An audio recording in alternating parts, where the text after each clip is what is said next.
Look, there's this persistent, quiet panic that starts setting in for most people sometime in their mid 20s. And by the time you hit your 30s, it just becomes the permanent background noise of your life. It's this creeping, heavy suspicion that you've somehow missed your window, that your prime came and went while you were busy trying to figure out how to simply survive. And now, it's too late. You look at the things you haven't accomplished. You look at the potential you used to feel burning inside of you, and you wonder, is there an expiry date on greatness? Am I too late to peak as I am right now? I used to be so good when I was 17, 18 and involved in all these sports. Am I too old for this? Am I past my prime? Society constantly feeds you this narrative. We are obsessed with youth and early optimization. You log online and you are bombarded with the Forbes 30 under 30 lists.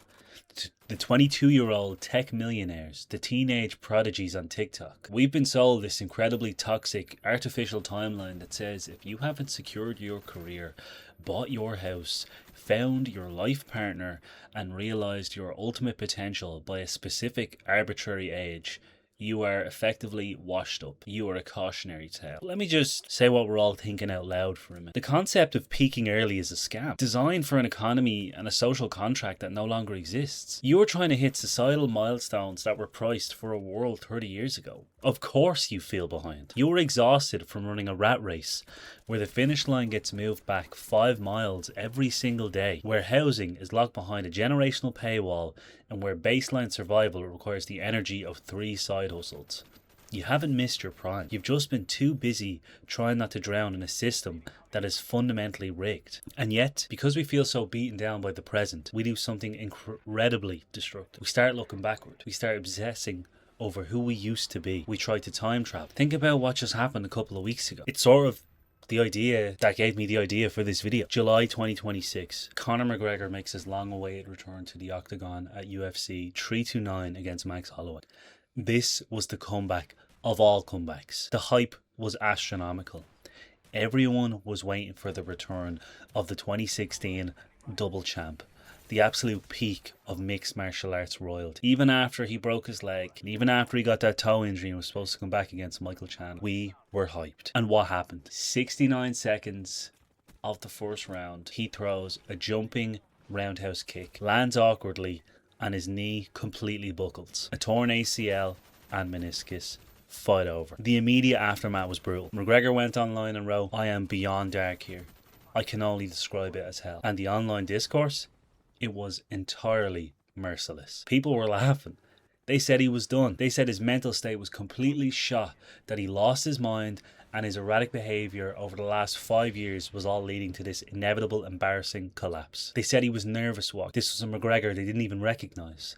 They said he should have just stayed in the past. But if you strip away the spectacle and the harshness of the internet, what you are actually watching is a human deep tragedy that most of us enact on a smaller scale every single day. McGregor wasn't just fighting Max Holloway, he was fighting a ghost. He was stepping into that cage, desperately trying to recapture a version of himself that died years ago. He was trying to force his 37-year-old, worn down body by some degree, and his fractured, chaotic mind to seamlessly slip back into the armour of the young, hungry, untouchable kid who took over the world a decade prior, and the universe violently rejected it.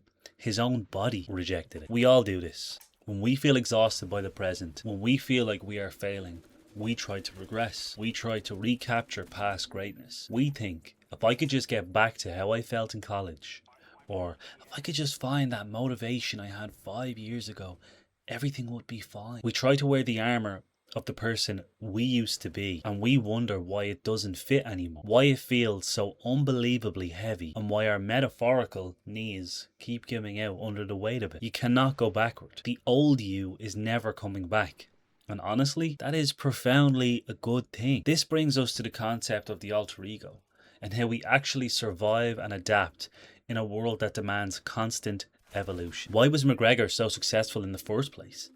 Because he didn't just walk into the UFC as a regular guy. He built a character. He adopted an alter ego.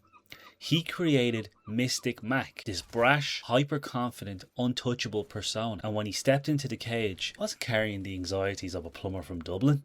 He was wearing the mask of a king. Adopting an alter ego isn't about being fake. It is a highly effective psychological tool. Another example outside of McGregor was the late great Kobe Bryant. When he stepped onto the basketball court, he became Black Mamba. When you are worn down by the systemic pressures of modern life, when you are carrying the psychological exhaustion of paying bills, dealing with a precarious economy, and navigating endless digital noise, your everyday self is simply too tired to conquer new mountains. Your everyday self just wants to scroll and sleep. So you have to mentally step out of that exhausted shell. You adopt an alter ego to separate your weary, everyday identity from the person who needs to execute a task. You build a persona that doesn't care how rigged the system is.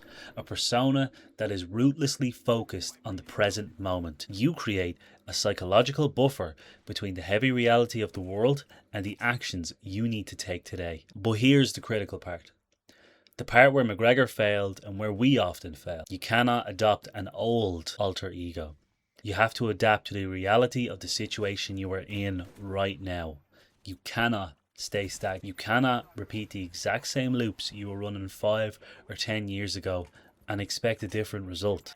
If you are trying to be the evolved version of yourself, you have to let go of the ego that was tied to your past achievements or your past potential. The reason you feel stuck, the reason you feel like you are banging your head against a brick wall is because you are trying to solve today's complex adult exhaustion with yesterday's naive energy. You are playing a patched, updated, brutally difficult game with a character build from season 1. It is not going to work. If you think about it, it is literally like running the MW3 guns in Black Ops 7 Warzone. They might still be good, but the new meta is the ones Treyarch are currently patching and updating to make more effective. The fear of aging, the fear of being too late, is ultimately just a fear of losing our familiar loops. We know who we were. We know how to play the role of the promising young talent or the hustler with a bright future. But when you get older, the script disappears. Society stops handing you predefined milestones. There are no more graduations, no more easy promotions, no more clear-cut paths. It's just you, a massive, indifferent economic machine, and the terrifying freedom of the open ocean. That is why the best time to start something, the absolute perfect time, is right now. Today. Not tomorrow. Not when you feel like your old self again. Right now. Because the version of you that exists today is actually infinitely more equipped to handle reality than the version of you from 5 years ago. Yes, you might be more cynical. Yes, you might have less blind optimism. Yes, your knees might literally or metaphorically ache. But you also have something the younger version of you never had. Experience, survival data. You have context. You know what failure tastes like. You know how deceptive the world can be, and you know exactly how much pain you can endure without breaking. That is an incredibly powerful foundation to build a new alter ego upon. You don't need to recapture your past greatness, because your past greatness was largely built on ignorance. It was built on not knowing how hard the fall was going to be.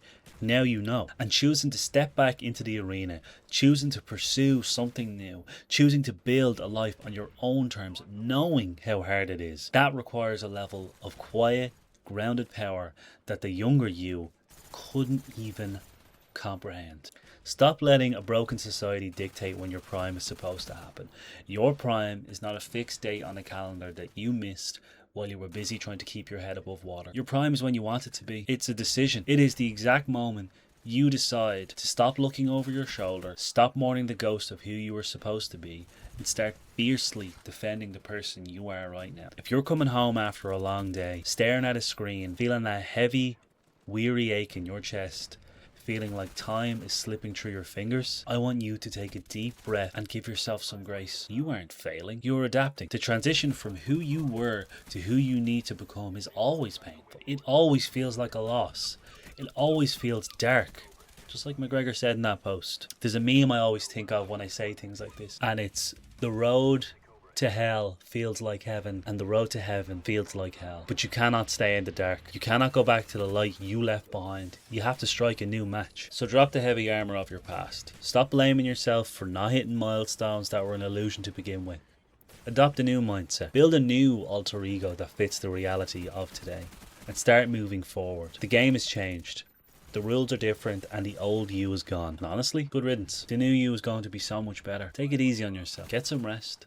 And tomorrow, we play the new game. See you then.